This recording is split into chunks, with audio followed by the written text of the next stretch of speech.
أهلا بيكم مشاهدينا مرة تانية، بنرحب بيكم وهنبدأ حالا كلام عن تنشيط السياحة وإيه أحدث طرق التكنولوجيا اللي ممكن نستخدمها في التعريف بمتاحفنا وباللي موجود في المتاحف كمان من مقتنيات أثرية مهمة. ضيفتنا اللي منورانا من خلال فقرتنا هي الدكتورة ميرفت خليل، هي دكتوراه في الدراسات السياحية. برحب بحضرتك معايا. اهلا وسهلا بحضرتك والساده المشاهدين. منورانا. ربنا يخليكي. شكرا. في البدايه خلينا نتكلم عن التكنولوجيا اللي بقت موجوده في حياتنا وبنستخدمها في كل حاجه في الحياه. ازاي نقدر نستخدم التكنولوجيا في تنشيط السياحة وخاصة الداخلية؟ مهم جدا اننا نخلي اولادنا والشباب الصغير يعرفوا ايه اللي موجود من اثار ومن مقتنيات مهمة جدا داخل المتاحف وداخل المناطق الاثرية المصرية. اولا احنا في عصر الرقمنة، يعني عصر التكنولوجيا اللي مكتسح العالم كله. أيوة. ما فيش دولة اوروبية او عربية مش بتستخدم الرقمنة او المواقع المعززة لتنشيط السياحة لديها. في كل بلد أوروبية عربية أي وجهة سياحية أو مقاصد سياحية عالمية. إحنا هنا في مصر دخلنا الواقع المعزز اللي يجيب لنا شرائح سياحية جديدة، يجيب لنا أفواج سياحية جديدة. المتاحف المصرية حصل تطور هائل جدا في الآونة الأخيرة. طبعا كل المشاهدين وكل العالم بيقترب افتتاح المتحف المصري الكبير. عندي في المتحف الحضارة اللي في الفسطاط هيقول دي نقلة يعني لمصر نوعية في الاقتصاد السياحي في الآونة القادمة. هنا في مصر عملوا حركة ذكية قوي زي ما بيقولوا، نقلنا بعض المقتنيات الأثرية من المتحف المصري اللي في التحرير للمتحف المصري الكبير اللي على هضبة الأهرام، اللي تم تطويره في الآونة الأخيرة وتم تجهيزه وإنشاء على أحدث مستوى من الواجهة السياحية والمعالم الأثرية لدينا. تمام. قالوا نعمل إيه؟ إحنا نقول ندخل الرقمنة وندخل المواقع المعززة في تنشيط السياحة، بمعنى ان احنا نعرض القطع الأثرية الهائلة. طبعا المتحف المصري بيضم اكتر من 100,000 قطعة أثرية من مختلف العصور، عصر يوناني، روماني، قبطي، فرعوني، بس هنقول فرعوني بحت عشان بيقع طبعا في هضبة الأهرام بجانب المتحف المصري الكبير. الأهرامات الثلاثة، أبو الهول، وجهة سياحية مشرفة. كل عارفين تطور السياحة في الآونة اللي احنا فيها. هنقول تقنية الهولوجرام. كل الناس بتسأل ايه تقنية الهولوجرام وليه اكتسحت المستقبل في الوضع الحالي دلوقتي. احنا هنعرض القطعة الأثرية بس بتقنية ثلاثي الأبعاد. اقدر ان انا احاكي القطعة الأثرية، تحكي عن العصر اللي هي طبعا ان هي ازاي اكتشفت في العصر دوت، بجانب اني أسرة في اني منطقة في مصر. يعني طبعا احنا مصر مليانة بقطع أثرية رهيبة من اول بني سويف لغاية أسوان والنوبة. فالمتحف المصري طفرة سياحية. عايزين بقى نتكلم نقطة نقطة كده عشان السادة المشاهدين ما يتوهوش مننا. هقول ان المتحف المصري طفرة اقتصادية سياحية، هتجيب لنا شرائح سياحية، هتجيب لنا عائد اقتصادي هام جدا. هنعرض القطع الأثرية من أول البهو الرئيسي، بيضم قاعات كتيرة جدا. في قاعات افتتحت بالفعل زي قاعة المتحف، قاعة توت عنخ آمون، قاعة المحاكاة الكبيرة، ودي عملت انقلاب رهيب. كانت كمان قاعة تجريبية، تفاعل الملك توت عنخ آمون، اكتشاف المقبرة. اكتشاف المقبرة بتكون كاملة للملك توت عنخ آمون، الأسرة 19. هو كل ده حكاية. كانت حاجة حلوة قوي جدا. طبعا جدا. وبعدين قاعدة شايفة قدامك أكنه هو بيتكلم. طبعا.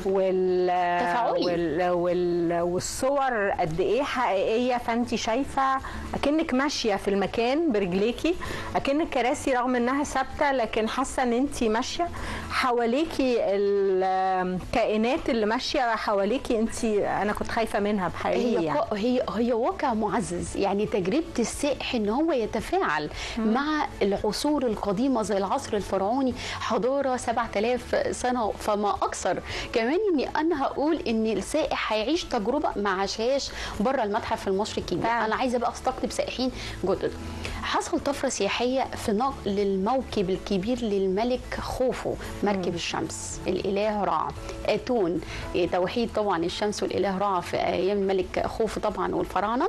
تم اكتشاف المركب كامله 1224 قطعه خشبيه مصنوعه من خشب الارز بجانب الضلع الجنوبي للهرم الاكبر. طب ايه القصه ديت وعملنا ايه؟ الهيئه المجلس الاعلى للاثار طبعا وزاره السياحه والاثار تم نقل المركب بالكامل، تقنيات عاليه جدا باستخدام اشعاعات الليزر في قاعه في المتحف المصري الكبير، وتم ترميمها بالكامل. اكتشفت سنه 1954 26/5 بالظبط.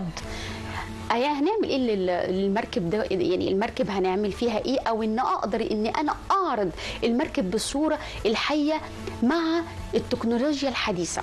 هتشرح امتى اكتشفت المركب، بتعود لاني عصر، للملك الكبير طبعا الملك خوفو، وطبعا لعباده الاله رع في الدوله القديمه، وازاي تم ترميم 1224 قطعه واسترجاعها مره اخرى وفي هيئه مركب كبيره وتشرح. دي طفره سياحيه بالنسبه لي انا، نقله اقتصاديه رائعه رائعه، في ذكاء حصل من الموهوبين المهندسين المصريين لترميم الاثار. مصر ما تقلش عن اي دوله في العالم اجمع في ترميم الاثار الابتكار الصحيح في استخدام مقتنيات الاثريه واستغلالها الصحيح ووضعها في المكان الصحيح، وازاي ان انا افكر بره الصندوق واجيب العالم كله هنا عندي في افتتاح المتحف المصري الكبير المترقب في الاونه القادمه. في ذكاء مصري، في ذكاء حصل، في تخطيط يعني ابدع فيه المصريين في الاونه الاخيره. طبعا المشروعات التنمويه اللي بتحصل والتكنولوجيا الموقع المعزز احنا ما نقلش عن اي دوله اوروبيه ولا عربيه. في ذكاء حصل في وزاره السياحه بالاجتماع طبعا مع المجلس الاعلى للاثار في عرض المقتنيات دي كلها. فدي بالنسبه لي طفره اقتصاديه ملهاش حل. يعني خلاص احنا هنجيب سياح وهنجيب شرائح اقتصاديه وسياحيه هنا لمصر غصب عنهم زي ما بيقولوا كده بالبلدي. فاقدر اني انا استخدم عرض المقتنيات باستخدام التكنولوجيا الحديثه والهولوجرام. أكيد عشان نقدر نستخدم التكنولوجيا لازم يكون في تطوير للأماكن السياحية، فأعتقد أن الدولة في الفترة اللي فاتت عملت تطوير كبير جدا وانتعاش كده في الأماكن السياحية حسينا بيها. طبعا مشروعات تنموية رهيبة ليس ليها حصر. يعني هنقولك المتحف المصري الكبير، متحف الحضارة، هضبة الأهرام ومطار سفنكس، وإزاي أن أنا أنظم الزوار وأن أنا أجلب طاقة استيعابية للمكان. دي بالنسبة لي طفرة. كمان ان انا استخدم التكنولوجيا الحديثة في كل حاجة، في الاتوبيسات المكيفة اللي بتنقل السائحين من البوابة لغاية المطار والى طبعا الرجوع. كمان حاجة تاني ما اقدرش اعمل عندي كباستي للمكان نفسه، طاقة استيعابية حلوة قوي، تنظيم رائع، استخدام كروت لاستخدام المتحف المصري. اخش كده بعرفك السائح داخل ايه وجنسيته ايه واللغة اللي هو بيقتنيها ايه. دي حاجه رهيبه. وكمان تفاعل السائحين مع المتحف، مع البهو الكبير، مع سكند رمسيس اللي موجود في البهو الرئيسي في المتحف المصري الكبير. اقدر ان انا اتفاعل في قاعات كتيره جدا في المتحف الحضاره والمتحف المصري الكبير. دي تحت يعني خلاص احنا يعني هنتم افتتاح المتحف ويتم تجريب القاعات ديت. تفاعل بقى السائحين، يعني مش هيلغي دور المرشد السياحي ولا اللغات النادره، بالعكس اقدر اني انا اخلي السائح يتفاعل، واقدر الافواج السياحيه تستمتع بالتجربه السياحيه، واللي اقدر ان انا اقول في فكر حديث حصل في الاونه الاخيره. كمان التطور المناطق السياحيه زي مثلا راس الحكمه، المثلث الذهبي، منطقه سفاجه، قنا، القصير، طفره سياحيه رهيبه. متاحف بتتعمل من اول وجديد لنقل المومياوات ونقل القطع الاثريه وتخفيف الاحمال عن المتاحف. دي حاجه كويسه قوي. كمان الاكتشافات الحديثه اللي بتحصل في الاماكن السياحيه، اقدر ان انا اقول لحضرتك ده هيعمل طفره سياحيه في جمهوريه مصر العربيه كلها. اكيد طبعا. طيب ايه التحديات اللي كانت بتواجه هذا التطوير؟ هنقول تحليل SWOT زي ما بقولنا، نقاط القوه والضعف والفرص والتهديدات. نقاط القوه، مصر بتقع في موقع استراتيجي قوي جدا، طبعا. سياسي اقتصادي لك الحمد في استقرار. نقاط الضعف عايزه تطور، اقدر اني انا يكون عندي بيئه تحتيه او بنيه تحتيه تكنولوجيه تساعد المواطنين، زائد الناس اللي في القطاعات السياحيه، الوزارات، التعامل مع التقنيات الحديثه والواقع المعزز. اقدر اني انا ادخله في التقنيات اللي اقدر ان انا خلاص اسيب الورقه والقلم واتعامل بقى مع الشاشات زي بره مصر. في المتاحف بره مصر، يعني في متاحف بره مصر تستخدم التقنيات الحديثه ثلاثي الابعاد، التفاعل مع القطعه الاثريه. كمان اقدر ادخل الواقع المعزز في المتاحف المصريه، في الفنادق المصريه. اقدر السائح يجي لنمط معين يتفرج على السياحه الثقافيه، سياحه الغوص، سياحه المحميات الطبيعيه، كل دوت اقدر ان انا انمي بيه. طيب اي انجاز واي تطوير بيحصل بيبقى المواطن عليه دور، اولا في انه يحافظ على هذه التقنيات، ثانيا بانه يبقى ملم بيها ويبقى عارف ايه اللي اتعمل واتعمل ازاي وتعبنا فيه ازاي عشان نوصل للنتيجه دي. اول حاجه لازم يكون في وعي لدى المواطنين، وعي لدى الموظفين اللي هم بيستقبلوا السائحين في المتاحف المصريه. طبعا احنا عندنا جيل رابع دلوقتي بيمسك الموبايل والانترنت والايباد، عنده فكر واعي. اقدر بقى اشغل زي الحملات التوعيه في المدارس، تغيير المناهج الدراسيه. انا بطالب وزير السياحه برصد المواد اللي ترسخ ثقافه المصري من قبل الاطفال الصغيرين لغايه الوصول بالجامعات. تعزيز الشعوب. عندنا في لفته حلوه عملوها قوي على الطريق الدائري اللي هو الهويه البصريه.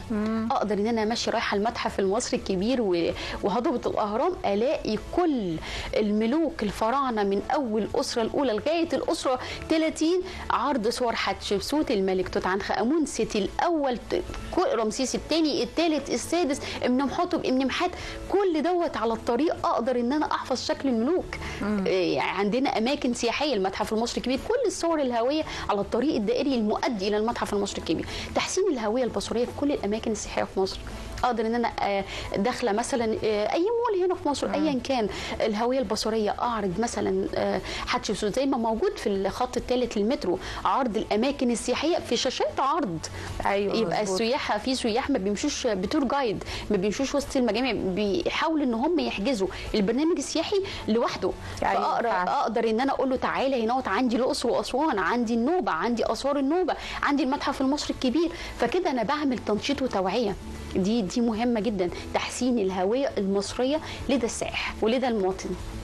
تنشيط الهويه البصريه زي ما حضرتك اشرتي واستخدام التكنولوجيا الحديثه ده بيخلينا نتقدم خطوات واسعه عن الطرق التقليديه اللي كانت تستخدم قبل كده. طبعا يعني عايزه اقول لك 150%. يعني انا بالنسبه لي انا في تطور هائل حصل، وبقول لحضرتك عبقريه المهندس المصري. في عندنا عباقره هنا في مصر، يعني في التسويق السياحي والتنشيط السياحي وترميم الاثار من كليه الاثار المصريه جامعه القاهره. يعني مرممين رائعين، فكروا بره الصندوق. لا احنا هنعرض المقتنيات، هيتم الكباستي بتاعي خلاص طاقه استيعابيه للمكان، هقدر ان انا اوزع القطع الاثريه بطريقه منمقه، هقدر اني انا اوسع المتحف المصري الكبير واستخدم عدد هائل من السائحين. لو عايزه اقول لحضرتك المتحف المصري اللي في التحرير بره قدام ماسبيرو كان من كتر الكباستي نفسه والطاقه الاستيعابيه نفسها كان مش بيلاقوا اماكن الاتوبيسات. لا وزعوا اماكن هنا وتم نقل المومياوات بطريقه حلوه وحضاريه للمتحف الحضاره. حدث تاريخي يعني رهيب، موكب رهيب، تم نقله عبر الشاشات العالميه والمصريه، وكان حاجه الحقيقه مشرفه جدا جدا. انا بالنسبه لي كنت منبهره، يعني انا كنت بتفرج قدام الشاشه، انا كمصريه كنت منبهره بالتنظيم اللي حصل طبعا. بنقل المومياوات بطريقه تقنيه عاليه جدا. كل العالم يعني كل القنوات زي سانكي تي في طبعا جت غطت الحدث وعملت ضجه. تلاقي بقى ايه، خلاص بقى كل الطيران عندنا فول، المطارات قفلت من شرم الشيخ للغردقه لسيوه، بقيناش ملاحقين. حتى الاقصر واسوان كانت ساعتها اول مره تحصل بعد وضع كورونا ان المطارات والفنادق تكون محجوزه كلها. طبعا فول كان مفيش اماكن، مفيش رجل في المعبد زي ما بيقولوا. فعايزه اقول لحضرتك ان انا عندي تدفق سياحي كل حدث، زي طبعا نقل المومياوات، افتتاح طريق الكبش مره اخرى من معبد الاقصر لمعبد الكرنك، عمل احتفاليه رائعه. وتم طبعا الاغنيه الرائعه بتاعت الاقصر طبعا تم احيائها من اول وجديد. أيوة الاقصر بلدنا بلد سواح، وتم يعني اعاده الاغنيه مره ثانيه بس بالطريقه الحديثه. ده اللي بنفكر بره الصندوق. مهم جدا اننا واحنا بنستخدم التكنولوجيا وبنستخدم طرق حديثة ان يكون في تدريب للعاملين في مجالات السياحة، حضرتك شايفة ان ده يعني لسه محتاجين فيه برضو تدريبات طبعا اكتر اقدر ان انا استخدم التقنيه ازاي، اقدر استخدم الواقع المعزز ازاي، اقدر استخدم الهيلوجرام في المتاحف ازاي. مهندسين لازم اعمل بنيه تحتيه قويه من المهندسين. انا عندي ضعف في البنيه التحتيه لدى بعض الحاجات. يعني طبعا انا بقول احترامي الكامل لكل مؤسسات الدوله، بس هنعمل بقى فوكس شويه ازاي ان انا استخدم المواقع المعززه في المناهج الدراسيه من اول الطالب في ابتدائي اعدادي ثانوي لغايه الكليه عندنا اما بيوصل كليه سياحه وفنادق.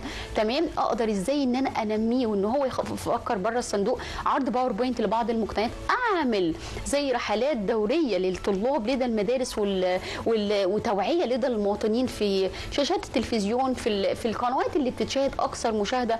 اقدر ان انا افعل كمان حاجه تاني، اعمل دورات تدريبيه لدى اعضاء هيئه التدريس ازاي ان هم يدربوا الطلاب. اخد الطلاب، طبعا احنا كمرشدين سياحيين باخد الطلاب، اقدر ان انا يجي المتحف المصري ازاي يستخدم التقنيه بدون مساعد. يبقى عندي تفاعل وعندي تطوير في البنيه. لازم يكون عندي بنيه قويه جدا، لازم يكون عندي مهندسين مدربين جدا. ده هينشط لي في القطاع السياحي فيما بعد، هيجيب لي اعداد سائحين اكتر، هيجيب لي تدفق شرائح اكتر، يعني من كل حاجه. يعني عندي ساعه كورونا كان بعد طبعا تعدي الازمه كان حوالي اكتر من 20 مليار دولار دخلت مصر من العائد الاقتصادي. يعتبر القطاع السياحي قوي جدا قوي جدا، دخل قوي جدا. اقدر ان انا احافظ على مكانتي على الخريطه السياحيه العالميه. ان شاء الله نفضل محافظين على مكانتنا على الخريطه السياحيه العالميه على طول. احنا بنشكر حضرتك على وجودك معانا. ضيفتنا اللي كانت منورانا الدكتوره ميرفت خليل، هي متخصصه في الدراسات السياحيه. انا بشكر حضرتك جدا، نورتينا. شكرا لحضرتك. خلينا مع حضراتكم نخرج لفاصل ونرجع نتكلم عن العلاقات الاجتماعيه الزوجيه.